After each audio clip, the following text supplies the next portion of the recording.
and welcome to Main Street Matters by Heart on Main Street, the podcast that knows that quick fixes can make lasting impressions. I am your host, Patrick Keiser. Today's episode is all about speed, specifically the small and quick changes you can make inside your store that don't require a budget, a staff meeting, or a strategic overhaul. Just 5 minutes of your time that could lead to better sales, a smoother customer experience, or stronger community connection. These are what I call the 5-minute quick fixes, and whether you're brand new to retail or 15 years in, they are a great reminder that often it's the little things that make a big difference. For this episode, I've taken many concepts from the book Why We Buy by Paco Underhill. First published in the early 2000s and then revised a version a little bit more recently, Why We Buy is really a seminal book on the science of shopping and how retailers can increase sales by understanding how people like to shop. This is my favorite book that talks about business and retail. It's always at the front of my mind when I visit stores and I look at the layout of the store or the display of products or even the changing room. If you haven't read it, I highly recommend it. Maybe this summer I'll even do a little book club reading of the book to break down some of the major lessons. But today's episode, we're going to focus on those 5 quick fixes for your store. So let's dive in. Fix number 1, move one product to eye level. This one is incredibly simple, but also incredibly effective. Walk your floor, look at your displays, and move one high margin or seasonal product up to eye level. Why, you ask? Because people shop with their eyes first, and whatever's easiest to see is what's easiest to sell. No one buys below their knees. According to Paco Underhill's research in Why We Buy, eye-level placement is one of the strongest determining factors in consumer decision-making. Underhill's studies show that most customers scan a shelf or a table from left to right and rarely look down unless something specifically catches their eye. Products placed between waist and chest height sell significantly more than those placed on the bottom shelves or too high to comfortably reach. And there's a psychological reason for this. Humans are naturally inclined to engage with what's immediately visible and easy to grab.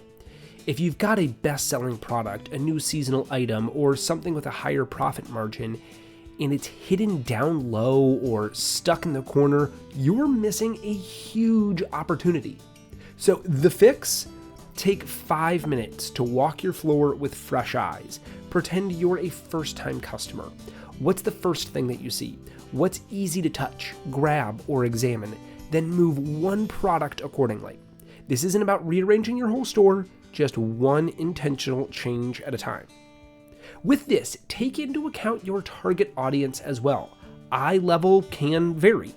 We do shrink and become less mobile as we age, so an older customer is typically not going to reach up and will certainly not crouch down to get something lower.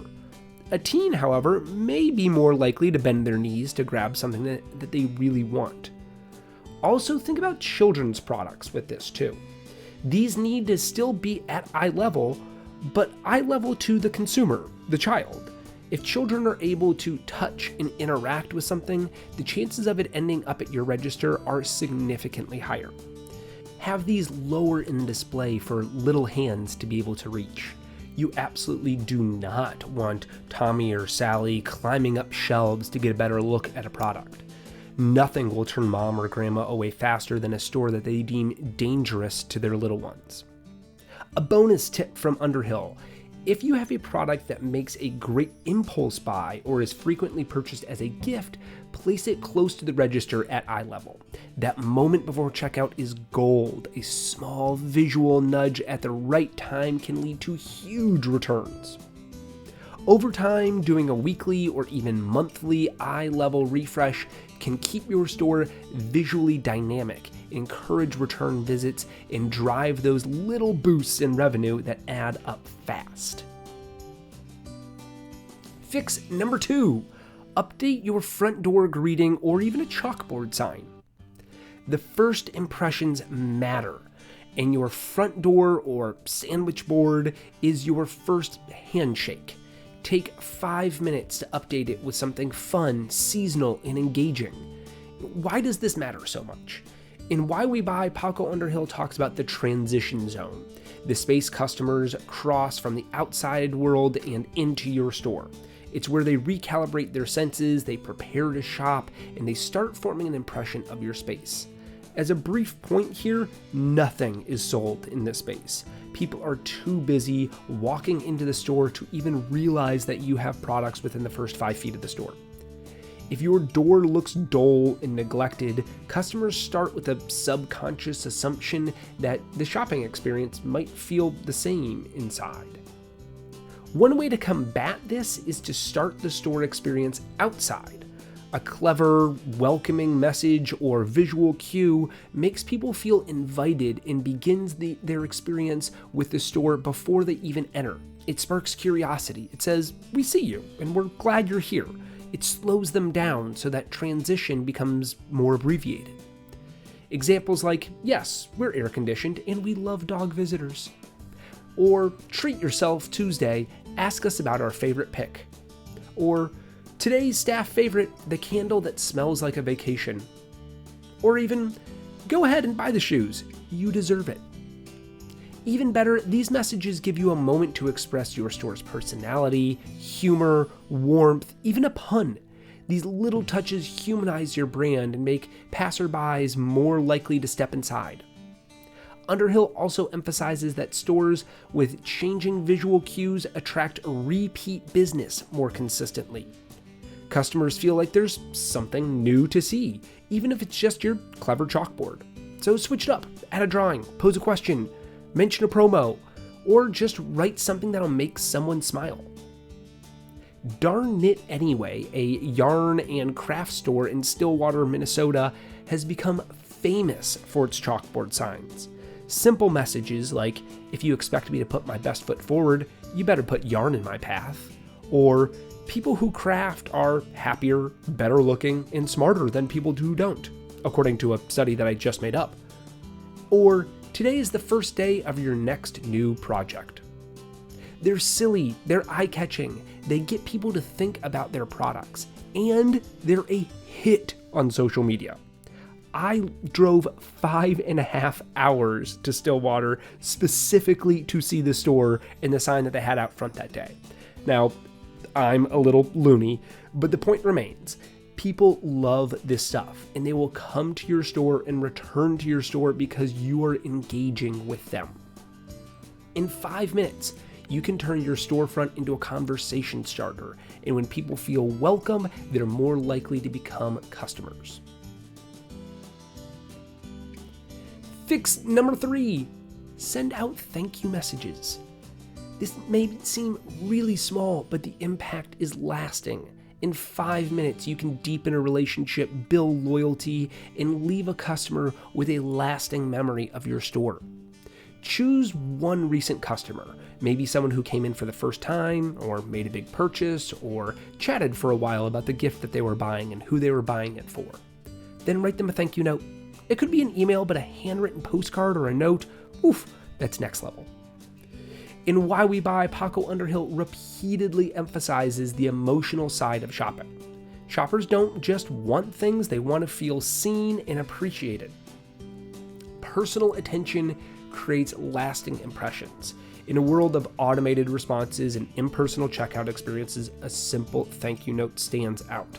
And you don't need to make it fancy, just make it sincere. Thank you for shopping with us today. We loved helping you pick out that birthday gift. I hope it was a hit. Or, we noticed that you've been back a few times. Thank you so much for supporting our little shop. It means a lot. Imagine receiving that in the mail. Don't you immediately feel a connection to that store that goes beyond it being just a place that you visited to make a purchase? This kind of bond can transform a one-time shopper into a loyal customer.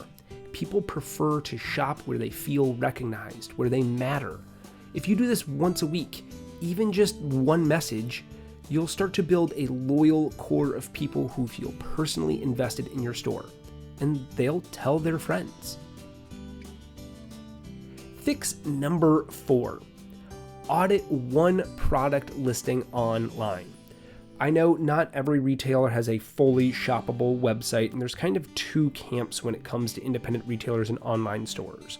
One is basically that it's a second store and it's difficult to manage, and if you can't do it right, then you really shouldn't try. Your website should just be an advertisement for people to visit your store hours and some of the products that you have and a little bit of your branding. The other camp says that it's imperative to have an online store, that you can reach more people and create more sales online than just through your store alone. Now, both can be true. It really depends on your capacity to run your website and what you want your website to be. However, your online presence does matter more than ever, and your product listings are often your first impression. But let's be honest, updating the whole website can and does feel overwhelming. That's why I recommend this simple fix. Pick one product and optimize its listing. So here's what to look for. Clear, consistent, high-quality images, ideally with the same lighting and background as your other products. Oftentimes you can get this from your vendors. A compelling product description that tells a story and helps the customer visualize using it. Accurate details like size, materials, care instructions, and potential shipping information if you do that. SEO keywords and alternative text for accessibility. If these things are essentially a foreign language to you, we are hosting a webinar on May 28th that talks about SEO and how to drive more traffic to your website and really expands on all of the things that I just mentioned. So you can register for that at heartonmainstreet.org. It is being presented by Samantha Connor of the Boutique Hub, who is absolutely fantastic. So I hope to see you there.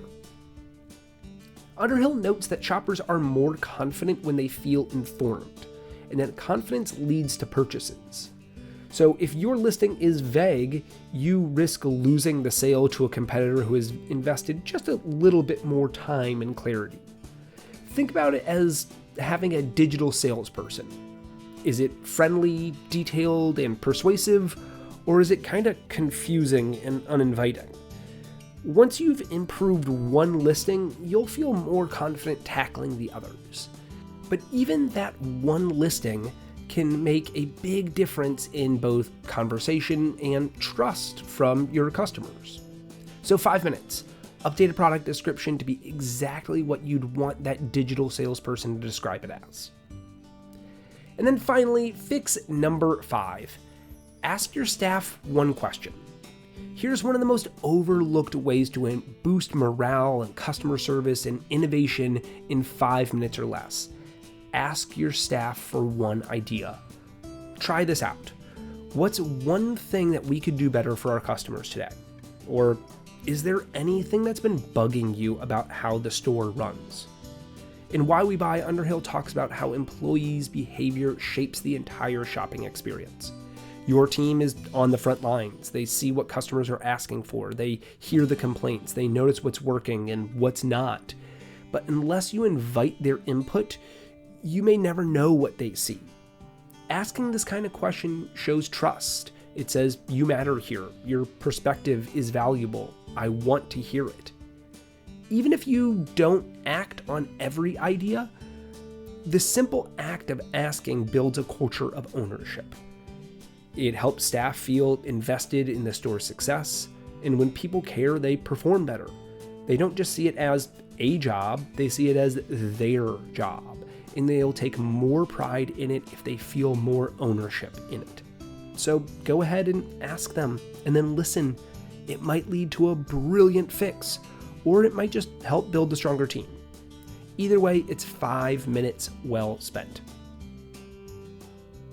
So there you have it. 5 quick fixes, 5 minutes each. None of them require a new system, a strategy session, or really even a budget.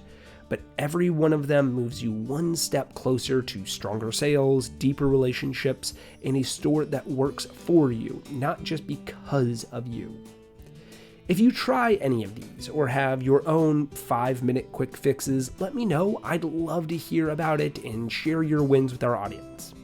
Until next time, I'm Patrick Keiser. Stay safe, shop local, and keep your heart on Main Street. This episode was written, produced, researched, and edited by me, Patrick Keiser.